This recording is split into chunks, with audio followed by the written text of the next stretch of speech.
lymphoblastic leukemia is a type of cancer that affects white blood cells.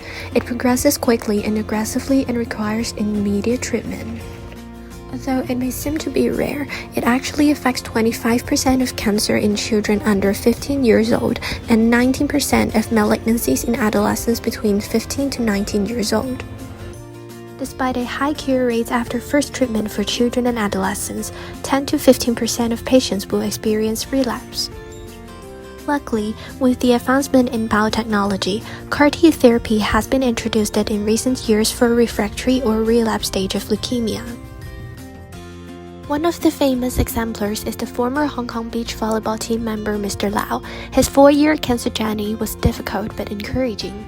In 2018, there was a tremendous change in his life. During the Asian Games in Indonesia, he felt unwell and was forced to return home.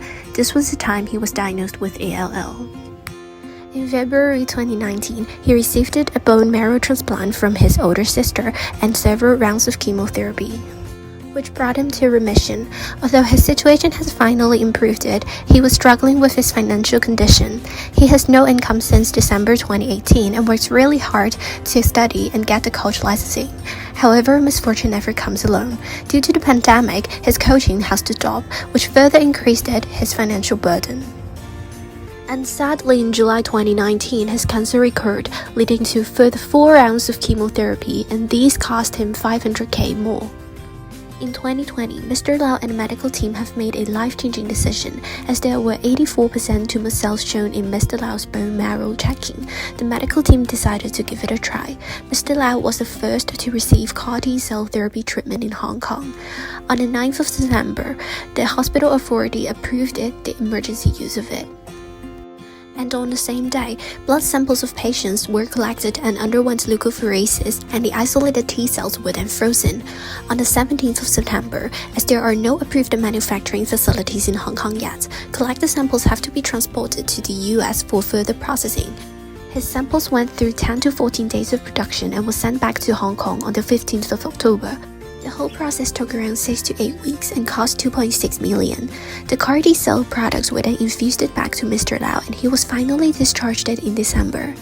In April 2021, the blood counts and the bone marrow tests were reported with good results.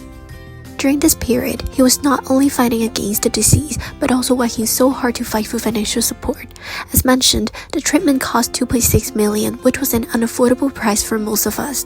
Yet due to his health condition, there was no way he could have worked and paid for it. In order to afford the incredibly large amount of treatment fee, he utilized the different social media platforms for raising funds. Luckily, $2.5 million was raised and other treatment fees were supported by several charitable funds. It was so problematic for a famous athlete to pay for the medical costs, let alone a normal patient. Imagine there is a GMP facility producing CAR-T cells in Hong Kong. The transportation fees will be greatly reduced, allowing more patients to be able to afford the treatment. And most importantly, it reduces the time cost. Instead of transporting to the US, it can now be produced locally. Even to the furthest hospital in Hong Kong Island, it only takes less than 2 hours. The shorter transportation time reduces the chance of mishandling, which may lead to contamination. It also allows better coordination between the production site and hospitals, as a 1-week preconditioning is usually required prior to administering the therapy. Most of all, given the criticality of the condition of patients treated with CAR-T cells, it is imperative that the therapy turnaround time is minimized. In contrast to the 6 to 8 weeks required, the whole process starting from leukapheresis to infusion back to patient only takes less than 2 weeks. As acute leukemia is the most rapidly progressing cancer, the situation of patients may progress over days to weeks. Decreasing waiting time helps maintain the efficacy of therapeutic treatment. The local ATP GMP facility allows timely treatment to patients and hence may increase their survival rate and even improve their recovery progress. What if we can cut 1/3 of the treatment cost by having a local manufacturing site?